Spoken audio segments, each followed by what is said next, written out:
First, it was Huawei. Now he's taking aim at TikTok. Donald Trump threatens to ban the Chinese video app in the US.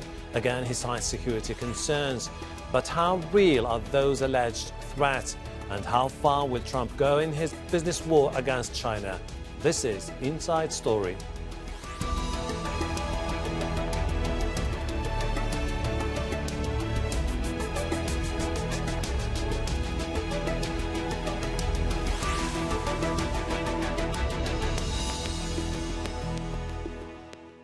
Hello, welcome to the program. I'm Hashem Ahelbarra.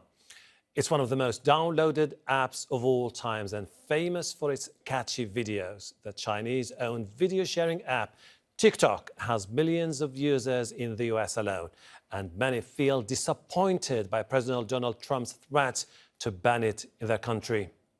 Now, tech giant Microsoft says it will continue talks to buy TikTok's operations in the US, Canada, Australia and New Zealand. The corporation says it's spoken to Trump and will tackle his concerns about the social media platform. Washington is worried user data could be shared with the Chinese government and videos censored. TikTok rejects that. This is what the US president had to say on Friday. We're looking at TikTok. We may be banning TikTok. We may be doing some other things. There are a couple of options. But a lot of things are happening, so we'll see what happens. But we are looking at a lot of alternatives with respect to TikTok.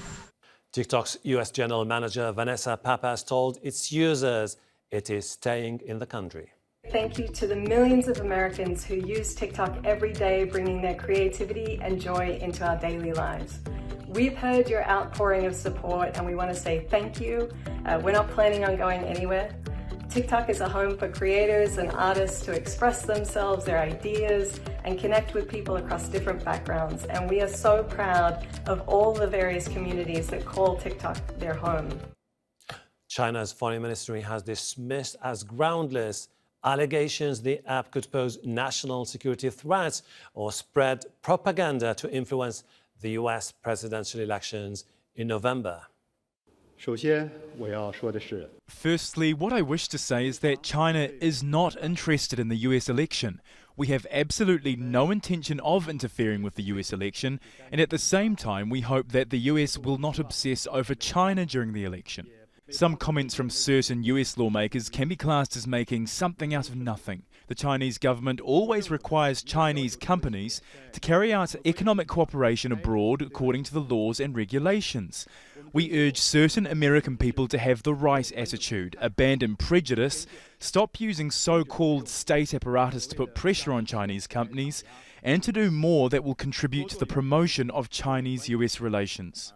The push to ban TikTok comes as tensions are running high between the US and China in several areas. Donald Trump has banned the use of China's Huawei 5G kit in US networks and is pressuring allies to avoid it. Both countries are in a trade war and have imposed tariffs on each other's goods since 2018. In January, they agreed on a first step towards a truce and signed a trade deal. But then the US accused China of suppressing information about coronavirus. Beijing's rejected that allegation. They're also at odds over China's imposition of a national security law in Hong Kong. Its alleged abuse of the rights of Uyghur Muslims and Beijing's claims in the South China Sea.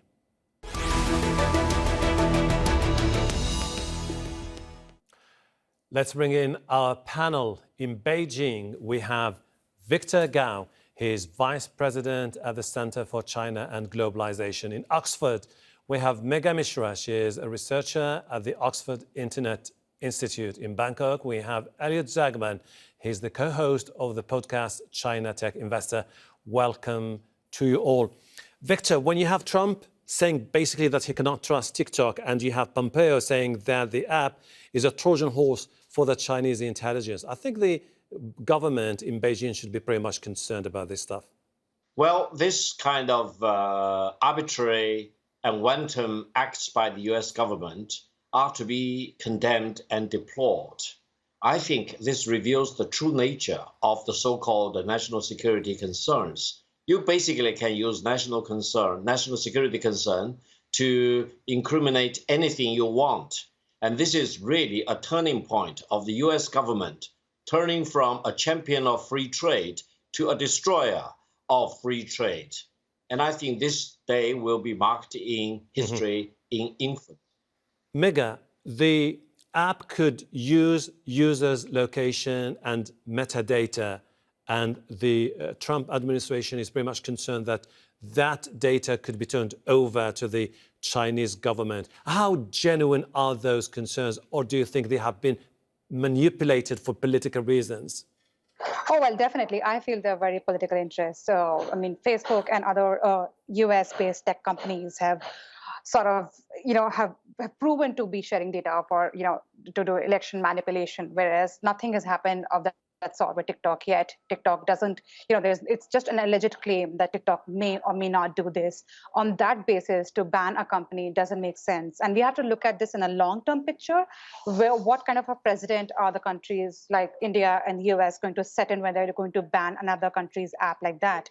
Is it really attacking the freedom of speech? Is it going to be, if I want to ban an app, I can just do it because my country, my rules. I mean, I'm a little concerned about this. Elliott, but this is not only Trump. I mean, you have many politicians in the US saying basically that China has two major issues, which is basically the issue of trust and the issue of censorship. And for that, they cannot trust to have them operating in their own networks. Do you think that this is the moment for the Chinese government to reconcile with the fact that this needs to be tackled in a different and transparent approach?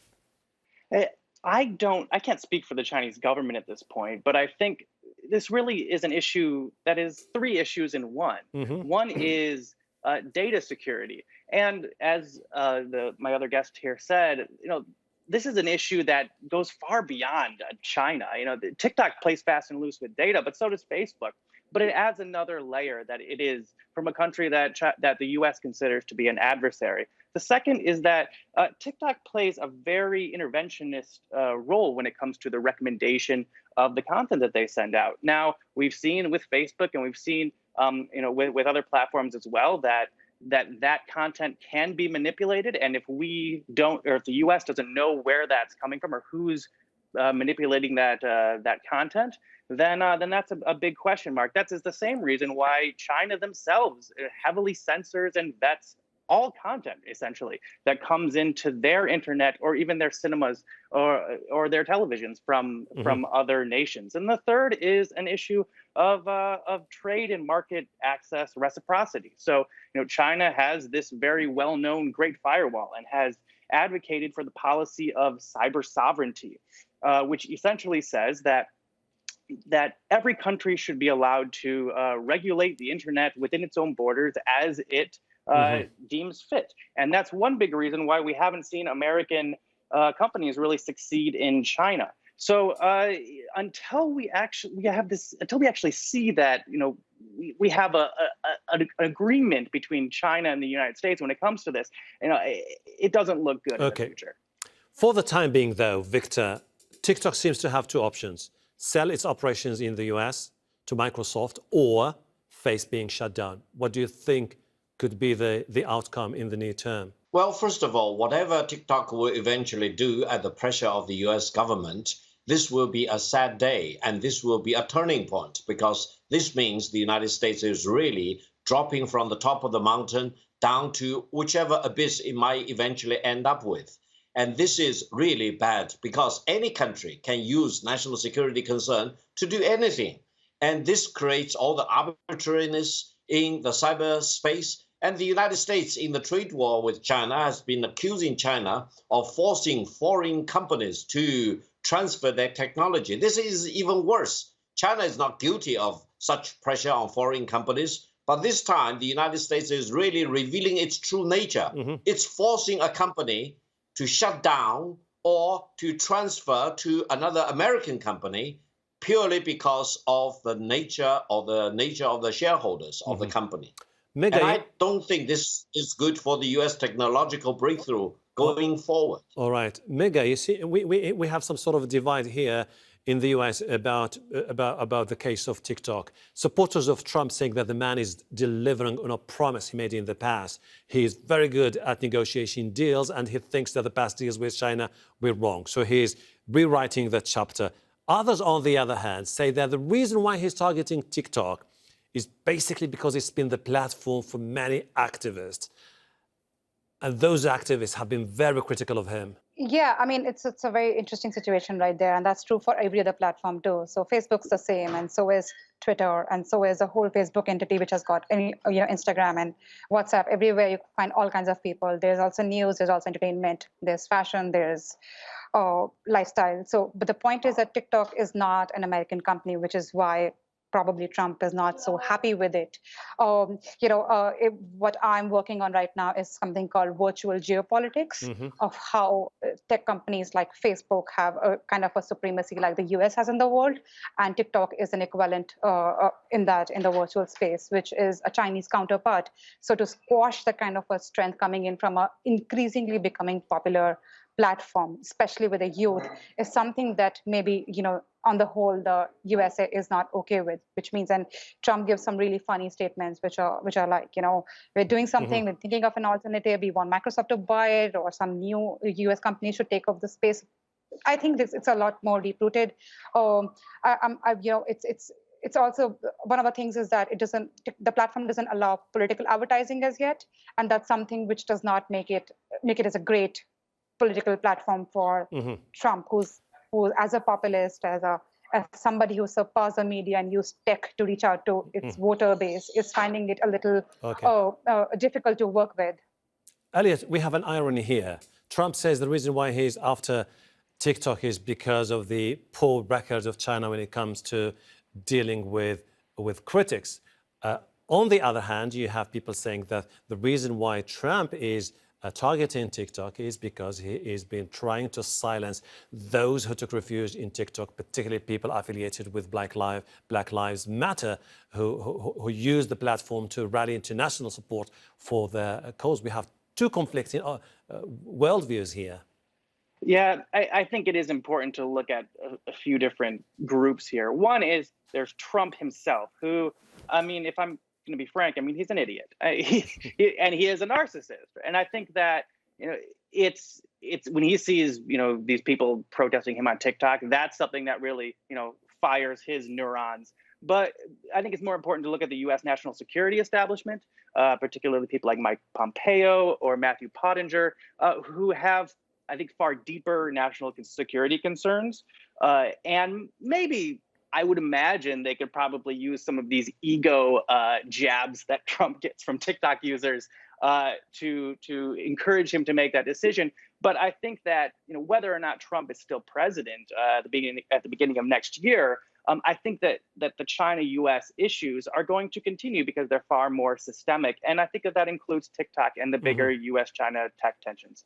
Let's move on to the broader aspects of this particular story. Victor, do you see this as a tactical move by Trump, or do you see it as the beginning of a new era where engagement will be part of the past? No, I think under President Trump, China-U.S. relations have been battered. And I think the U.S. decision makers in Washington have really spared no efforts in trying to poison China-U.S. relations, to urge the American people to adopt an antagonistic view against China. While at the same time, China is not an enemy of the United States, and people in China are very much friendly towards the United States. This gives me hope that in the medium and longer term, China and the United States need to figure out a way to get along with each other. Whether you like the other or not, that's another issue. But the only option is to get along with each other. Anyone in Washington is indulging in fantasy if he or she believes that U.S. can manhandle China without any consequences. There will be consequences, and in about 10 years' time, China will be significantly larger than it is, and this will be a megatrend that no one can resist. So I think decision makers in Washington need to eventually come to terms with the fact that they need to get along with the China, larger and probably more impactful of the United States. China today or 10 years later will not be an enemy of the United States. That's a megatrend I firmly believe in. Megha, I don't think that Trump will wake up tomorrow and decide, I'm going to shut down TikTok. But at the same time, he has many powers to use in the near future to limit the presence and the use of TikTok in the United States of America. Can TikTok survive this animosity now? Well, can't really speak on TikTok's behalf right now. I mean, they're a smart company. They've grown very fast. I'm sure they'll figure out a way to stay somewhere, in the world, because it's following a pattern. So India bans it on certain grounds, and US bans it, then other countries ban it. So where is it going to go? So I'm afraid I don't really have a clear answer to it, but I don't think it's going to stop here. It's an interesting thing. We can only see what's going to happen. Mm-hmm. Elliott, I mean, Trump can use his executive order under the Emergency Powers Act to limit the use of the app in the US, or to ask American app companies not to platform or to deplatform TikTok. I think that's as far as he can go. Do you expect a reciprocity from the Chinese government if that happens? Yeah, I think that's probably likely. What we've seen before is that usually when the U.S. does something to a Chinese company, China will do something to a U.S. company. I think we can expect reciprocity. The question is how exactly they will do that. I mean, what are they going to do? Block Google or Facebook? I mean, they've already done that. So I think that the broader issue here is, China, they've advocated for this concept of cyber sovereignty, and the U.S. has, in part because it has a broader security umbrella, and they don't have the same security rivals that China has had with the US, that they can promote this idea of free trade and a free and open internet. Well, we're in what can be considered a more multipolar world now, where China is much stronger, but also when you're looking at that logic, if China's promoting cyber sovereignty, the moment that their internet companies go abroad, it's game theory 101 that other countries, whether they be India or Australia or the United States, have to start applying that same logic, because there is a national security component that is involved. And the reality of the situation is that China is not an ally of these other countries. And that is really the crux of it. And until we get this diplomatic situation solved, we're gonna keep having this problem. Victor, I've been listening to you talking about how this is anachronistic with modern times, but at the same time, you haven't been talking to me about some of the issues that China need to address in the near future: the Great Firewall, the treatment of the Uyghur Muslims, the use of the limiting internet use in Hong Kong to clamp down on dissent. I think at the same time, China has to understand that for it to move forward in the near future, it has to reinvent itself in a way or another. Well, if China can further improve whatever we are doing, we will further improve. But if other countries want to put more pressure on China and to demand that China change, not for the better, but to be more like them, for example, that's impossible. Now, you mentioned several things. First, allow me to emphasize that TikTok is completely a private company, and many of the shareholders are actually American shareholders, especially in their U.S. operations. The CEO of the U.S. operation is an American, and the server for the U.S. operation is completely housed in the United States. What else can you expect for a company operating in a very fashionable manner and loved by 100 million users in the United States? For example, I think eventually these users may want to vote the current president out of office if he really ruffles the feathers, not with China, but more importantly, messes around with the users of TikTok in the United States. That's, I think, the reason why I'm personally very confident that TikTok or many other similar companies coming out of the big pipeline out of China will eventually demonstrate to the world that if they worry about national security, these are not the trees they need to bark at. I see your point. I think they really need to do their homework rather than, for example, barking at the wrong tree. Okay. Elliott, I feel like you want to jump in here. Well, I think what he was saying is somewhat true. And to be clear, I'm a big fan of many of these Chinese technology companies. I think that what Zhang Yiming at ByteDance has done is really, really innovative and quite impressive. I work with many Chinese technology companies.